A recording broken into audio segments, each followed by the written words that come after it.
Assalamualaikum warahmatullahi wabarakatuh. Sahabat besar, walaupun saat ini sedang menyaksikan channel Agung Post Group. Saya Sarifuddin Basri, sarjana ilmu komunikasi. Sore ini sengaja mengundang Bapak Ketua MUI Kabupaten Ogan Ilir, Bapak Dr. Nur Hasan MPD. Pak Nur Hasan, Assalamualaikum. Waalaikumsalam warahmatullahi wabarakatuh. Alhamdulillah sehat Pak ya? Sehat, alhamdulillah. Iya, dengan sehat ini enak berkomunikasi. Ya. Pak Ustaz sudah ketua ya? Ya. Ini Dua-duanya. dua-duanya. Pak Ketua Ustaz, Pak Ustaz Ketua ya. Iya. Saya panggil Pak Ketua MUI. Pak Ketua MUI. Kita sebentar lagi akan menghadap Pilkades. Seterusnya kita akan menghadapi Pilkada. Pileg. Iya. Pemilihan legislatif dan dilanjutkan pemilihan presiden atau pemilihan presiden dulu ya mungkin. Pileg pilpres gitu ya. Ya, pileg pilpres dan mungkin pilkada. Iya, pilkada. Ya, jadi kita kepengen berkontribusi kepada publik tentang masukan-masukan supaya ada masyarakat bisa memasukkannya sebagai masukan mencari pemimpin yang lebih baik. Maka tema sore ini Pak Ketua, ya, mencari pemimpin yang amanah.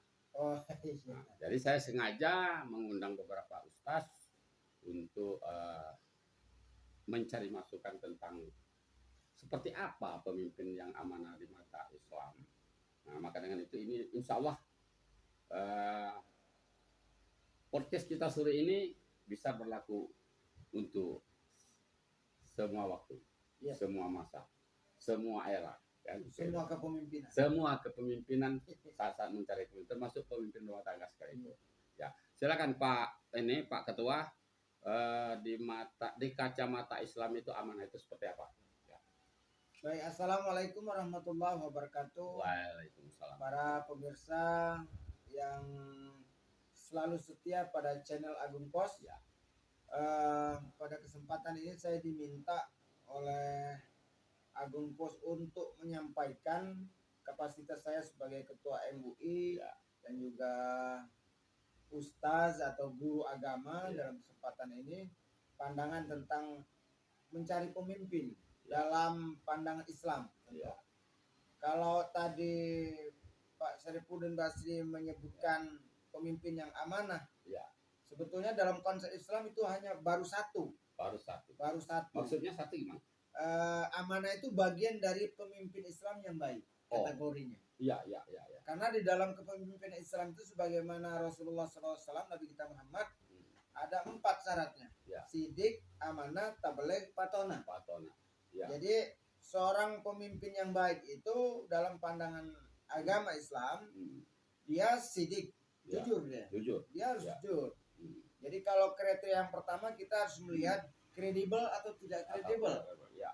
Jadi seorang pemimpin. Nah, nilai-nilai ini sebetulnya tidak hanya berfokus pada nilai-nilai keislaman, Ya. tapi rasanya dari segala aspek kemanusiaan. Jadi tidak hanya terbatas pada agama Islam saja. Iya. Sepakat rasanya semua orang mengatakan pemimpin itu harus jujur. Pemimpin apa saja, Siapapun dimanapun dia. siapapun dimanapun, Ya. termasuk kepemimpinan Ya. yang dianggap mungkin bolehlah kalau kita kata Pak Sarifuddin pemimpin yang tidak baik, misalnya bos bandit. Ya. Nah jujur juga dengan Jujur. anak buah. Ya, kalau nggak jujur Kalau tidak jujur, selesai. pecah kongsi dia. Ya, benar. Makanya kan konsep ini kejujuran, sidik ini penting, yang itu yang diajarkan Ya. oleh Rasulullah SAW. Nah bisa dilihat dari track recordnya. Jadi selama dia sebelum menjadi pemimpin bagaimana? Ya. Ini cerminan paling tidak. Ya. Kalau dia sebelumnya sudah kelihatan, memang kita berharap orang itu bisa berubah Ya. dari tidak baik menjadi baik. Ya. Tapi catatan perjalanan ini menjadi sebuah penilaian. Tidak bisa lepas karena memang itulah yang bisa kita ikhtiar kita untuk melihat sosok perjalanan hidup seseorang calon pemimpin. Ya. Oleh karena itu kan bangsa di kita juga di Indonesia ini sangat gencar masalah kredibel ini kan, masalah kejujuran ini. Nah, yang kedua baru yang amanah. Iya. Yang amanah tadi. Sidik, amanah, patona. Sidik, amanah, tabligh, patona. Ya. Jadi yang kedua baru amanah. Pemimpin yang amanah itu adalah pemimpin yang bisa menunaikan apa yang diamanatkan Iya. kepada dia sebagai seorang pemimpin yang dibebani tanggung jawab. Jadi dia amanah itu adalah mampu menunaikan. Nah, ini juga yang banyak jadi permasalahan. Ketika dia belum jadi, dia sudah berjanji. Berjanji, tetapi untuk memegang janji tadi, apakah dapat ditunaikan atau tidak? Nah, ini amanah atau tidak dia? Jadi baik dia terhadap konstitusinya, karena kan disumpah biasanya. Dari pilkades, kemudian pilkada bupati, gubernur, kemudian sampai pileg, pilpres, semua termasuk ya pejabat-pejabat struktural juga sama, pemimpinannya juga sama pada prinsipnya. Jadi keamanan ini memang sangat dibutuhkan dalam profil seorang pemimpin. Ketika seseorang tidak amanah, maka dia akan menjadi pemimpin yang tidak lagi berpegang teguh pada persoalan yang diamanatkan oleh rakyatnya, yang menjadi harapan. Amanah-amanah dalam arti kata aturan-aturan yang sudah baku dan aturan-aturan Al-Quran. Amanah dalam konsep aturan yang sudah baku, ya dalam hal ini kan dia harus mengikuti aturan. Apa yang sudah diatur, lalu kemudian dalam prinsip-prinsip keagamaan, tentu sebagai seorang yang beragama, apapun agama dia, dan pada dasarnya agama ini tidak ada yang mengajarkan kepada kesalahan. Bagaimana dengan kebijaksanaan? Ada enggak? Pernah enggak bertentangan antara aturan dan kebijaksanaan? Saya kira aturan itu tetap harus di atas. Artinya kita tetap, nah kebijaksanaan ini selalu kita bahasakan dengan mengambil jalan tengah. Mengambil jalan tengah. Iya, mengambil jalan tengah. Kadang-kala kita ini kan kalau menerapkan aturan yang saklek, itu justru menjadi bumerang bagi terlaksananya aturan tersebut. Nah, situasi dan kondisi inilah yang nanti akan ditopang oleh pemimpin yang pada syarat yang ketiga, yang syarat yang keempat. Jadi yang amanah ini nanti letaknya pada syarat pemimpin yang keempat, yaitu yang patona. Lalu yang ketiga, sidik amanah tabligh. Dia tabligh ini menyampaikan. Jadi apa yang mesti dia sampaikan itu melaksanakan. Dia sampaikan, tidak menutup-nutupi, bahkan tidak mengurangi, dan semua itu dapat dia sampaikan. Nah, dalam konteks mungkin secara administrasi dia mampu bertanggung jawab terhadap segala apa yang dia lakukan. Jadi dia dalam bahasa kerennya itu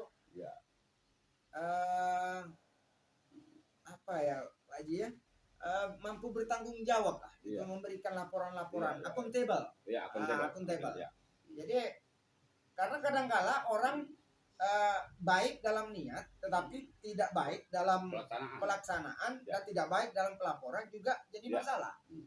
Maka pemimpin yang baik itu adalah pemimpin yang mampu menjadikan melaporkan dan bertanggung jawab. Itu pemimpin yang baik. Nah, ketika dia berniat baik saja tetapi dalam teknisnya salah, dalam melaporkan salah juga jadi masalah. Jadi masalah. Maka pemimpin ini penting. Nah, terutama nih, mohon maaf nih, fokusnya misalnya di pilkades. Karena saya ini pernah pengalaman jadi kades. Di tahun 2024. Pernah jadi kades desa Saka 3 Seberang. Tapi saya tidak selesai. Bukan berarti diturunkan, Pak. Tapi kebetulan ada amanah yang lain yang menyebabkan saya mundur karena waktu itu saya diamanai untuk jadi anggota KPU Kabupaten Ogan Ilir. Jadi saya mundur jadi kepala desa yang saya tahu persis. Kalau ditanya ke profesi apa yang paling berat Ustadz alami dalam profesi sepanjang hidup sampai hari ini, saya akan menjawab profesi saya sebagai seorang kepala desa. Karena sudah merasakan. Jadi memang banyak tuntutan di kepala desa. Kriteria seperti apa itu kalau bisa digambarkan sedikit? Yang pertama, kalau dulu mungkin ini situasinya udah berbeda. Dana desa itu sedikit sekali. Sementara tuntutan masyarakat banyak. Lebih banyak. Jadi apa yang dilakukan kades itu tidak sesuai dengan apa yang ada yang bisa dia lakukan. Tinggal kepiawaian lah Ya, yang mengelola itu. mengelola Ya. potensi desa Ya, yang ya. ada kalau dulu, tapi sekarang nampaknya berbeda situasinya karena anggaran desa ini Lebih besar. lebih besar, Ya, lumayan besar. lumayan besar. Ya. Dan salah satu nampaknya motivasi dari Orang berebut jadi orang kepala berebut desa. jadi kepala desa nampaknya itu juga. Ya. Kalau dulu agak berbeda, kalau dulu Ya. itu tren aja, Ya. tren. Bahkan orang cenderung tidak tertarik karena Ya. di zaman saya itu Pak Haji Basri, karena saya kebetulan waktu itu kades yang satu-satunya S2 di Sumatera Selatan. Iya, waktu itu. Iya. Bahkan saya di Cibir. Iya. Masa S2 jadi kepala desa? Kepala desa. Waktu Iya, itu. iya. Tapi justru itu memberikan motivasi bagi Motivasi. teman-teman yang lain Ya. yang S1 pada waktu itu yang belum punya pekerjaan yang Iya, tetap, tidak merasa malu akhirnya Iya. untuk terjun langsung Terjun. di desa. Iya. Nah, itu salah satu yang saya rasakan dalam Iya. pengalaman hidup saya. Iya. Nah, terkait dalam hal ini, Hmm. maka di level kepala desa Iya. ini penting. Hmm. Kalau kejujuran iya, kemudian amanah tadi Tapi saya kira Udah bukan pasti. cuma kepala desa ini, Pak Ketua MUI. Ya. Ya di level-level bupati, wali Semua. kota, gubernur, legislatif, termasuk presiden. termasuk presiden Harus semua. itu, ya. Lantas tadi ada tablik, ada patona ya. Iya, Patona. Nah, yang Ya. Patona yang terakhir. Ya. Patona ini cerdas. Ya.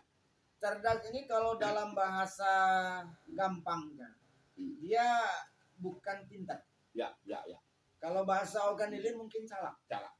Jadi Patona ini yang keterkaitan yang Pak Aji tadi tanya. Tapi kalau calak artinya suka kangkingkong juga. Ya, calak itu kita maknakan Terkutip ya. calak terkutip. yang positif. Ya. Jadi orang yang cerdas ini dia mampu memanfaatkan untuk menjadi kebaikan. Ya. Calak positif tadi. Hmm. Jadi dia barangkali dia memang bukan ahlinya, Iya. tapi dia mampu mengajak orang yang ahlinya Ya. untuk dia jadikan Ya.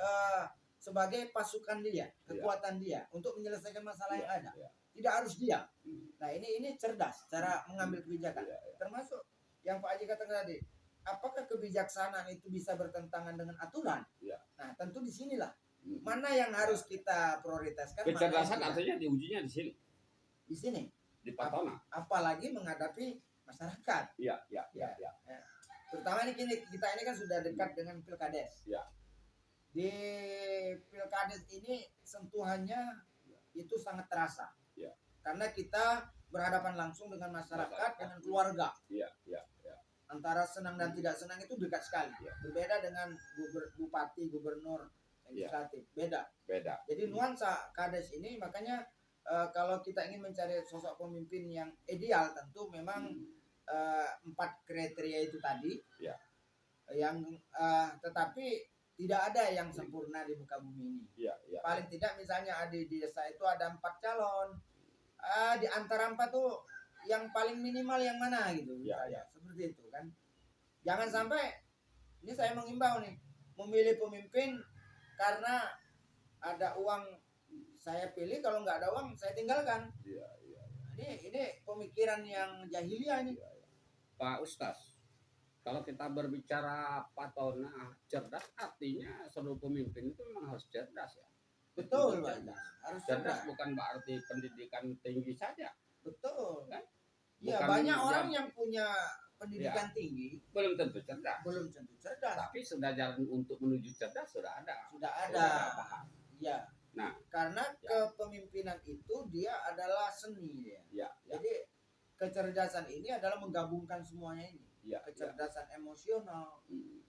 kecerdasan spiritual, Ya. kecerdasan olah pikir memang Ya, udah olah pikir ya. ya. Intelektualnya sudah memang harus ada. Wawasannya memang betul-betul ada ya. Betul. Wawasan berpikir teruji lah kira-kira ya. Emosional itu sangat penting. Ya. Bagaimana kita menghadapi orang dengan macam-macam kebutuhan, Ya. sementara apa yang bisa kita bantu kan sangat terbatas. Iya. Emosional di situ Ya. penting. Pak Ketua, kita berbicara sedikit menyerempet ke money politik atau politik uang sekarang. Ya. Kemarin sudah tren. Saya nggak tahu di pilkades, pilkada, pileg dan pilpres ke depan. Kita belum tahu gambarannya. Yang jelas kalau tahun-tahun yang sudah money politik itu luar biasa. Luar biasa ya. Siapapun tidak terkecuali. Walaupun kita ini sudah menjadi rahasia umum, makanya kita bicara. Nah, Sementara kita ini kriteria si calon. Menurut saya kita ini belum tidak ditentukan setiap pencalon itu ada kriteria. Misal contoh, kalau dia dari parpol ingin jadi DPR itu paling tidak jadi pengurus parpol, kan tidak ada. Ya, Cuman yang penting ijazahnya ini SMA atau SMP atau sarjana atau S2 segala macam ada nih. Jadi nampak tidak ada persiapan. Nah itu, tapi tidak tidak diuji SDM-nya, kemapanan berpikirnya, ya tidak diuji. Nah, antara kalau ini masih terulang cara-cara lama ini, menurut saya ini belum ada kriteria dalam pencalonan kades sekarang. Saya tidak tahu kalau nanti pileg atau pilpres, atau kalau pilpres mungkin sudah tahu ya, mungkin wawas berpikirnya sudah bisa teruji sendiri ya. Orang tidak akan mencalonkan diri kalau memang mereka tidak punya pola pikir, merasa tidak punya pola pikir yang cerdas ya. Tapi yang banyak seperti anggota dewan segala macam, menurut legislatif saya kira ke depannya memang perlu aturan. Ini bagaimana menurut Pak Ustaz? Ya ini kan bagian PR besar bagi kita. Ya. Artinya kalau merujuk kepada Islam, ya. Islam itu sejak awal dari zaman Rasulullah SAW, Nabi kita Muhammad, ada namanya ahlul akli wal akdi. Jadi ada orang yang memang yang pantas menunjuk calon pemimpin. Ya, ya. Nah, boleh kita katakan inilah disebut kriteria. Jadi ya. untuk menjadi calon pemimpin itu sudah disaring dulu ya. oleh kelompok ini, oleh majelis ini, oleh ahlul akli wal akdi ini. Ya. Kalau dulu seperti itu. Nah, semestinya aturan kita juga ngarah ke sana. Jangan sampai memang orang yang tidak punya latar belakang kepemimpinan, karena memang yang menjadi power politik adalah uang. Ya. Dengan adanya uang langsung bisa masuk. Ya. Sehingga bekal kepemimpinan, kemudian cara untuk bagaimana mewakili rakyat itu tidak dia miliki. Sehingga tidak akan muncul hasil-hasil kepemimpinan yang baik, karena memang jejaringnya ini tidak mumpuni. Ya. Sebenarnya Ustaz, ini Pak Ketua begini, kalau soal pelarangan money politik sudah ada undang-undang. Sudah ada. Kan dilarang. Ya. Tapi kan tetap terjadi. Kalau menurut saya memang harus ini pencerdasan kepada masyarakat. Iya. Jadi masyarakat ini harus kita cerdaskan. Bagaimana berpolitik sehat. Iya. Bahwa money politik itu adalah dilarang karena itu adalah bagian dari politik tidak sehat. Iya. Jadi kalau dilarang dia sudah tahu. Tapi kan ada sisi enaknya. Masih sih, ya. Gimana sisi enaknya? Sisi enaknya mereka menerima langsung kayak BLT gitu kan. Iya. Terasa langsung karena mereka pragmatis berpikirnya. Iya. Kalau lah jadi belum tentu saya dikasih. Iya. Sebelum jadi dia udah ngasih. Ah udah ini yang dalam Islam itu perbuatan menyimpang. Jelas menyimpang. Kalau dia ada tendensinya adalah tendensi untuk menyogok. Kalau ini kan jelas menyogok nih. Iya. Dikasih uang untuk memilih saya. Iya. Makanya di sini ar-rasi wal murtasi pinar.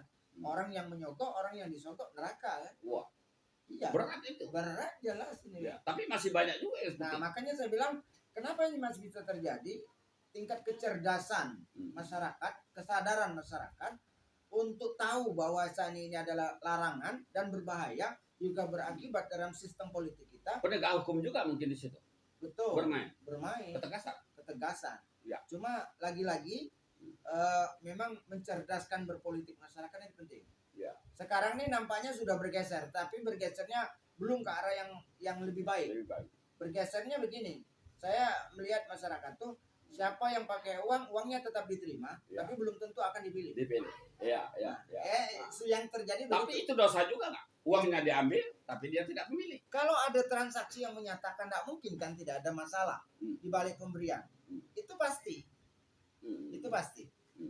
Nah, bahkan sebetulnya aturan di PKPU misalnya, saya perhatikan sekarang ini sudah ada ruang untuk memberikan bahwa tidak semua yang pemberian calon itu dikategorikan money politik dengan budget yang lebih rendah. Yang namanya kos politik. Kos politik itu misalnya apa bedanya menurut Ustaz? Kos politik dan money politik. Kalau kos politik itu agak tipis sebetulnya ya, bedanya. Kos politik itu sengaja. Iya. Bahwa untuk pembiayaan. Memang diaturkan. Ya. Bahkan dalam pemberian yang singkat pun juga begitu. Ya.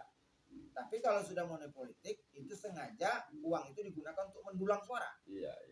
Kalau kos politik itu pembiayaan untuk menyelenggarakan ataupun untuk menyambungkan niat tadi. Jadi kuncinya seorang pemimpin itu patona ya. Berwawasan tinggi, cerdas dalam kata bukan untuk neko-neko ya. Ya, cerdas bukan berarti untuk ngakali masyarakat. Bukan apa seperti Pak ini tadi. Ada satu lagi tadi. Cerdas apa? Satu. Calak. Nah, cerdas itu sebenarnya calak itu bukan cerdas, tapi cerdas ada tipis ya. Iya. Calak itu dikonotasikan kadang-kadang suka calak budi ya. Konotasi calak di kita memang nampaknya itu negatif. Tapi sebetulnya calak itu adalah gabungan. Dari kecerdasan yang ada. Dia ini tidak perlu pintar, cuma calak. Iya. Sering kita mengungkapkan kalimat itu. Ini sekolah tidak perlu pintar, cuma calak dan. Di mana letak calaknya? Yang pintar-pintar di kelasnya dihimpun dia yang ngajak. Dia kadang-kadang yang pintar juga ada budinya. Maka penting itu. Ya Pak Ustaz, di ujung waktu mungkin ada saran pendapat secara Islam kepada calon-calon pemimpin, kepada pemilih kita di seluruh Indonesia, karena pilkada seluruh Indonesia juga kalau saya tidak salah ini. Artinya seluruhnya serempak ini kan? Serempak ya, terutama di Oganilir dan Sumatera Selatan ya. Iya. Juga ini juga berlaku juga untuk pileg nanti pemilu. Iya, sudah dekat ini. Ya. Juga berlaku untuk presiden kan gitu. Silakan Pak kalau ini. Jadi pada kesempatan terakhir ini bahwa bagi para calon pemimpin sudah dikatakan kullukum ra'in wa kullukum mas'ulun an ra'iyati. Setiap kalian itu pemimpin dan setiap pemimpin akan mempertanggungjawabkan atas segala apa yang ia pimpin. Maka itu harus diingat. Apa yang kita lakukan dalam kepemimpinan kita akan kita pertanggungjawabkan di dunia dan di akhirat. Maka inilah yang akan menjadi pengerem bagi pribadi-pribadi pemimpin, bahwa kita akan mempertanggungjawabkan itu. Jadi terlepas dari apakah orang lain yang melakukan, tapi kalau kita pemimpin tetap kita yang bertanggung jawab. Nah, yang kedua terkait dengan pemilih, maka jadilah pemilih yang cerdas, yang bermoral. Yang jangan hanya karena uang yang sedikit Anda mengorbankan waktu 5 tahun. Bahkan berharap ke masyarakat lebih baik, tapi Anda sendiri sebagai pemilih tidak cerdas dalam memilih pemimpin. Nah, ini yang perlu pemilih yang cerdas, pemimpin yang cerdas. Dan hindari jangan mengambil uang tidak memilih dia. Nah, itu lebih kejam lagi. Iya. Lebih kejam. Iya. Mungkin jadi, dosanya ada lebih berlipat ganda ya. Berlipat ganda nipu kita. Iya. Uang diambil tapi dia tidak. Iya. Kalau ada transaksi jelas bahwa uang itu ada indikasinya adalah untuk memilih dia, lebih baik tidak terima. Artinya takutlah kepada dosa dan neraka. Betul. Iya. Karena semuanya itu pasti ada embel-embel. Ada embel-embel. Nah, kecuali ya memang tidak ada tendensi lain yang kita nggak tahu mungkin. Itu pun mestinya harus di cross check juga. Apa maksud dibalik? Karena Rasulullah katakan pernah bertanya sahabat, ya Rasul, apakah karena aku duduk di satu jabatan lalu aku diberi sesuatu itu termasuk sogok? Kata Rasul, iya. Kalau kau tak duduk di situ, kau tak mungkin dapat. Iya. Artinya memang betul-betul dituntut cerdas dan berwawasan tinggi ya seorang pemimpin di levelnya ya. Di levelnya, di setiap level. Ya. Karena gubernur, setiap level kepemimpinan mengalami kesulitan yang berbeda dan warna-warni yang berbeda. Maka situ tadi yang patona tadi itu menjadi hal penting. Artinya juru kuncinya. Kecerdasan untuk kesuksesan memimpin. Iya. Masih ada lagi Pak. Ini Pak Ketua. Sekira itu yang sangat penting antara calon pemimpin dengan pemimpin. Dari 4 poin tadi ya. Iya. Kalau pemimpin sidik amanat tabligh patona, kemudian dalam diri seorang pemimpin harus ingat bahwa dia akan mempertanggungjawabkan kepemimpinannya. Di hadapan Allah dan juga di hadapan manusia. Sekarang kan di hadapan manusia udah mulai ada KPK, ada macam-macam yang sudah mulai, dan saya setuju itu karena dan jadikan itu contoh sebenarnya. Betul. Supaya menyadari bahwa itu tidak baik, perbuatan yang tidak berakhlak tinggi, yang tidak patut kan? Tidak patut. Makanya dalam Islam itu kan dari dulu kata dalam hadis Rasul, innama bu'istu liutamima makarimal akhlak. Aku diutus itu untuk menyempurnakan akhlak. Kenapa pemimpin-pemimpin yang melakukan kejahatan? Karena dia tidak berakhlak. Nah, inilah yang sebetulnya senada dengan apa yang menjadi agenda besar negara kita, revolusi mental. Ya. Kalau dibicara kurang apa intelektual, nggak ada kita kurang. Kita banyak orang cerdas. Ya. Tapi mental kita, moralitas kita ini yang perlu kita perbaiki. Ini yang selain itu. Iya. Ini yang hati kita. Ya, hati. Ya. Kemudian tujuan kita kan. Ya. Apa yang kita perbuat. Nah, ini menopang semuanya itu. Ya. Hal yang paling mendukung adalah selalu mendekatkan diri pada Allah, pada Tuhan.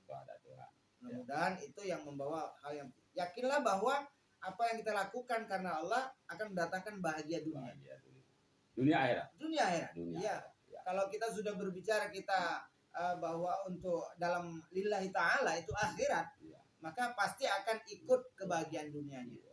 Tidak mungkin kita hanya dapat sebagian saja. Ya, luar biasa pemirsa. Sebelum kita bisa tolong bantuan tekan subscribe, like, dan komentar. Karena 3 poin ini akan membuat kami gembira serta bersemangat untuk menyajikan tayangan-tayangan yang menarik berikutnya. Lebih kurang kami mohon maaf pada Allah, saya mohon ampun. Kami akhiri. Wassalamualaikum warahmatullahi wabarakatuh. Pak Ustadz, terima kasih. Ya, sama-sama.